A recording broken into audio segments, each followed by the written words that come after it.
Okay, I don't know what just happened. I was in the middle of recording an unboxing that came in this. Yeah, because the package was opened, basically. Somehow down the line this package was actually open, or maybe it ripped open at some point. I don't know, but I was in the middle of doing that, and for some reason the camera booted up and then booted off again, and said that the SD card failed, which is the first time that has ever happened in this camera. And with this SD card, it's a SanDisk. I think it's a SanDisk Extreme. I don't know if it's the Extreme or Extreme Pro. I'm not sure, but it's a SanDisk Extreme, regardless. But yeah, I don't know what, but that happened. It's only ever happened once before with me, with a micro SD card in a camera, and it was another Sony camera. Anyway, story for another day. It ended up being this, which is the Jaws 50th anniversary steelbook. Now, I wasn't planning on buying this for two reasons. Number one is, obviously, I already own a copy of Jaws. I own the 45th anniversary collector's edition. So, yeah, and this just reuses the same discs as that, except this does have an exclusive bonus disc, which has a new, basically, documentary about Jaws on there. And, yeah, basically, initially, I wasn't going to buy it. My friend decided to buy himself a copy, also from Rare Waves. His actually came on the release day, because this was released officially on Monday. His actually arrived on Monday. Mine wasn't even dispatched until the day after it came out, and came technically yesterday on the 31st of July. But anyway. But yeah, the only reason I decided to pick one up is because I had enough points on my Rare Waves account to get a £20 gift voucher. Because on Rare Waves they have a point scheme, and if you rack up enough points, you can then get a gift card. So I had a £20 gift card, which reduced the price on this to I think £11 something. So I thought, yeah, okay, I'll have my own copy. And my friend, who was originally going to open his and rip his, said, great, I won't open mine, you can just rip it then. Good friend, innit? But then neither of us are opening ours, although saying that, the cellophane on mine doesn't seem to cover that one little spot there, which made me debate on opening it. I wonder if it was stuck to the... No, it's not stuck to the tape. Or maybe it is. That tiny little bit there was stuck to the tape. Should I open it? I'll keep it sealed for now. I'll keep it sealed for now, and if I ever do need to open it, I will just open it. I do like the artwork on it, to be fair, though I do prefer the 45th anniversary artwork with the lenticular cover. That one was nice. But yeah, basically, the third disc is a Blu-ray disc that just includes the new documentary that was made. And that was recently also just released on Disney Plus as well. And my friend is able to download from Disney Plus, and the one on Disney Plus has Dolby Vision. We don't know if it has 4K though, and the reason is because one, he's only able to download from Disney Plus in 1080p, though he did still get the Dolby Vision. And also, the Disney Plus we have, which is actually my sister's Disney Plus here at home. I didn't realise this actually, but now it seems, and it doesn't say this on the anywhere on the website anymore. It seems now, unless you get a premium Disney Plus plan, you're not getting 4K, basically. So yeah, you basically pay the same amount, in fact slightly more, and they keep taking more and more things away as they go along. Isn't that great? So yeah, same with our Netflix account, to be fair. We started off having, multi-room Netflix, 4K everything. Now we've got single device Netflix at 1080p. Great, isn't it? But yeah, there's less of a reason for me to open the Steelbook for that, because obviously the download will have Dolby Vision on that. Whether the documentary is in 4K or not, I don't know, and whether it is actually proper Dolby Vision, doubtful, who knows. But regardless, I gave them the option, so it's on there. So yeah, less reason for me to actually open it. But there you go. This was more of a story one, but yeah. If you are gonna buy, if you haven't got a copy of Jaws on 4K Blu-ray, go for the 50th anniversary version. The Steelbook is sold out on some websites, though it is still available on others. And also, I think it's getting a standard release in the US. I'm pretty sure it will in the UK as well, and those will probably also replace the current editions that are available. Also, nice, like, still comes with the Blu-ray. Kind of has to, because if I remember rightly, all the special features are on the Blu-ray, so this is the one Jaws release where they have to put the Blu-ray in. Because again, most 4K releases, at least for the UK now, don't come with a Blu-ray. Yeah, generally now they'll only put a Blu-ray included if they either can't fit the special features onto the 4K disc, or if it's just an older release that's just, you know, getting it. But yeah, there we go, people, there we go. Okay, so it is the 2nd of August. Hey, we're back to doing ones at this angle. Excuse me. But picked this up today from my local record shop. They had basically specially ordered it in for us. And because they didn't know about it until I asked them about it, and they actually ordered a few of them in, because I thought, oh, actually that could sell, actually. But yeah, this is an unofficial release, although it should be good quality. I mean, I've got the CD of this, if you remember it from way back. I did get the CD of this, but thing is, buying this from a record shop, this was £26. Yeah, cheaper it is anywhere online. Yep, cheaper anywhere online. Online it's about £30 and that. So yeah, save myself a few quid, and obviously ain't. Ooh, God, they don't put the records in the thing. Some slight indentation on there. It looks like someone's written something on there. It is slight though. It's not too bad, thankfully. It's not too noticeable. It does look like someone's actually like written on this with a pen, and that, but yeah, the records themselves in very cheap paper sleeves. Okay, so it's clear vinyl.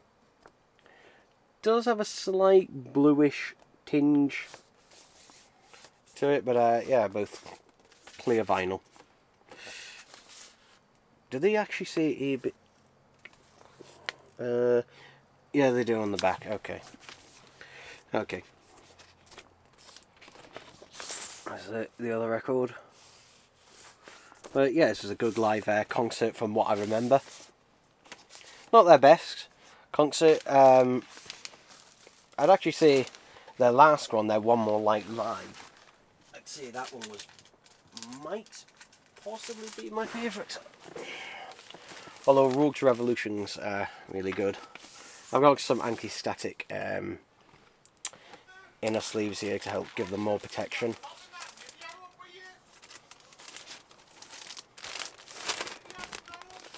There we go.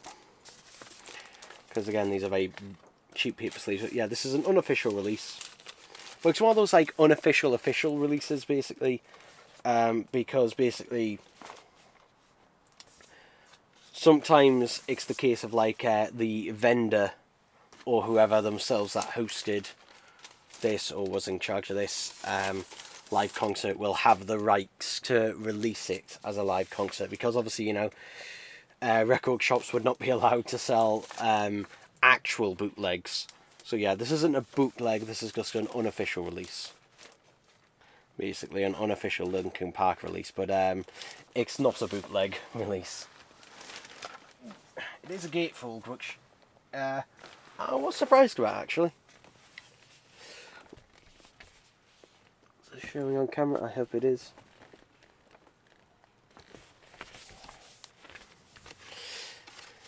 But yeah, so that's ID. Like I said, this literally, again, no, this came out about a month or so ago. Had no idea that this was released until, again, basically it, I think it came up, recommended bit on my record books. I'll put the outer sleeve in it later, but yeah, 26 quid from a local record shop, so yeah, very happy with that, and yeah, all around good. Say more Linkin Park live concerts to be released. Actually, yes, there are quite a few unofficial ones that can get released. But yeah, another one to the collection. Okay, it's the 8th of August. Apologies if you can hear music in the background.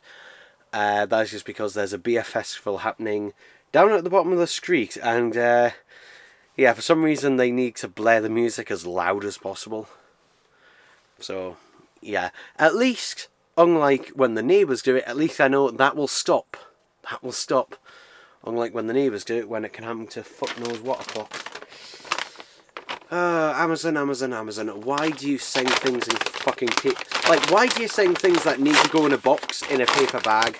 And why do you send things that don't need to go in a box in a fucking paper bag?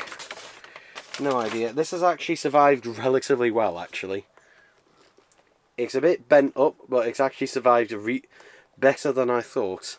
There's a little bit of damage there, but to be honest, which one's in better condition, actually? I think this one's still in worse nick, but yeah, a Tails figure. This one has started to become rare. Well, not rare, but expensive. For some reason, Wave 1, the Wave 1 Sonic and the Wave 1 Shadow have actually, I don't know if they've been re-released or new old stock has basically started appearing in shops like Smith's Toys and a couple of other places.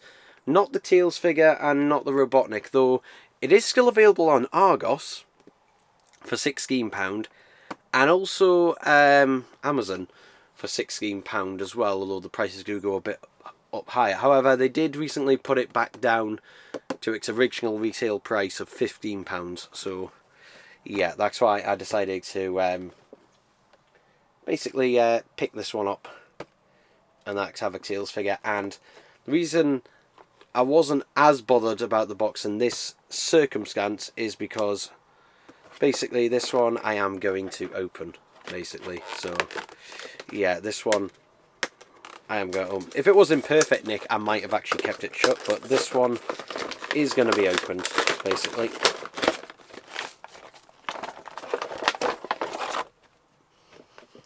Whoa, that has a really strong plastic smell. Yeah, I don't know what it is with that. Whew. Right, hope I can, there we go, cut that. The ones that are holding his hands in place. There we go. And hopefully I can snip the other one as well. But yeah, for some reason, with the Sonic 3 figures, I thought it would be the similar case to most Sonic figures, where, they sell out of them initially very quickly, and then, they get more stock of them later on. That did not happen with the Sonic 3 figures, basically. Like, when they sold out, they just sold out. They were just gone. But, yeah, I did want one of these to open. I might still keep the box, actually, because even though I've ripped it open there, it's actually in not bad nick. So I think the box will be a useful place to actually keep him afterwards, possibly. But there he is. This figure has fantastic articulation as well. Like, Jakks with these figures, with the Sonic 3 movie figures, like, they are probably some of the best Jakks figures that have ever basically been released. So, yeah. Now, I did do a review of the 4-pack of Sonic 3 figures. which had the light up Sonic and the light up Shadow, and also an exclusive Tails variant where he had a different, more serious, solemn head, whereas this one's very much a happy Tails head. So yeah, no accessories to come with, but he can clamp his fists together, which, you know, for this one, to be honest, he looks more like he wants to give you a hug more than anything else. So yeah, but regardless, happy to get, you know, one of these, because I did want, because the thing is, my intentions were originally to actually get another one at a later point, you know, because what happened with the first wave of figures is that, you know, they were, with the Sonic 2 figures, is they did go on sale. And some of them have, particularly the Chowhead variant of Tails. That was at Smith's Toys for £6, and I think if you can still find them, he's £6. Which is, you know, this figure, except with Tails with a Chowhead on. Which, yeah, and the thing is, I had a feeling that out of all the figures, that was probably going to be the one that no one bought. And I was right, and it's just because, you know, it's something he has on his head for literally seconds in the film and then takes it off immediately. Yeah, it would have actually made more sense for him to have like a pilot's hat on, like, there we go, this Sonic 2 figure. Here he is in a pilot's hat, because he doesn't actually wear that in the final film, in Sonic 2. But he does wear, not a pilot's hat, but he does wear a gun sort of helmet, like pilot's helmet thing, in Sonic 3. So yeah, but the Chowhead, yeah, a bit of a bizarre one, and they did do, they have done, I remember seeing it, pictures of it, a 2.5-inch Sonic with his Chowhead on, though that has never seen the light of day in the UK. In fact, the 2.5, we only got one wave of 2.5-inch Sonic 3 figures. We never saw any of the others. That set I reviewed with the Agent Stone figure in, the 2.5-inch one, that hasn't seen a proper UK release.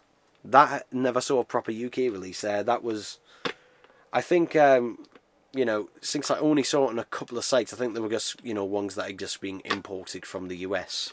So, yeah, bit odd there.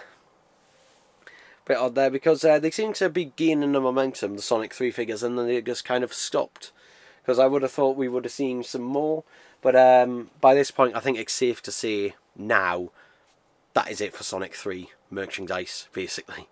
That is it for Sonic 3 merchandise.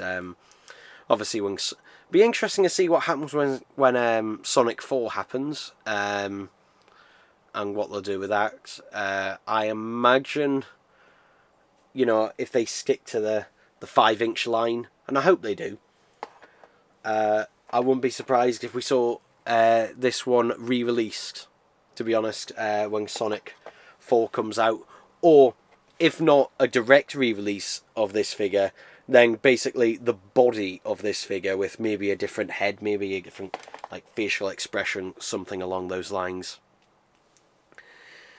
But yeah, there we go, everyone. There we go.